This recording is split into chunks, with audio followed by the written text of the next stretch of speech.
just to confirm, you're in a secure location, right? Mm-hmm. Perfect.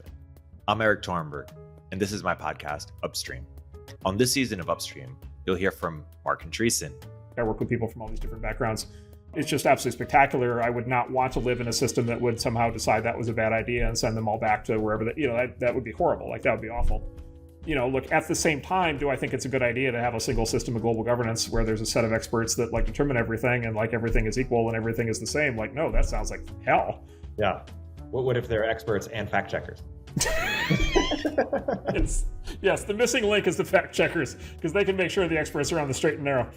David Sachs. Well, who defines social progress? That's up to democratic majorities to define. And so what that elitist view is that you've just described is the rationalization for a small number of elites who have institutional power to suppress the will of the majority and interfere in elections.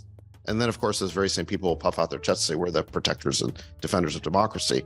No, if you truly believed in democracy, you would allow the people to have a voice and then let the chips fall where they may in terms of how they vote.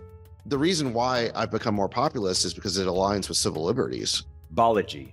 Wokes are focused on moral innovation. Techs are focused on tech innovation. And in fact, both tech and woke are like two sinusoidal parallel movements that both arose sort of after World War II, whether it's desegregation for the wokes and the transistor, right? You can kind of see moments, internet boots up and the 60s protests, and then the microcomputer and PCs in the 80s, and both PCs were in the late 80s and early 90s, right?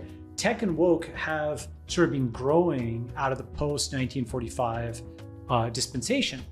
And tech is actually very opposed to communism, and woke is very opposed to fascism. Ezra Klein. The question of why we have difficulty building requires, among other things, a really deep engagement with what has gone wrong when we have built before. But I think most people are hypocrites across a lot of different dimensions. It's to say that it should inspire the generosity we bring to our own inconsistencies. Make sure to subscribe on YouTube and wherever you get your podcasts.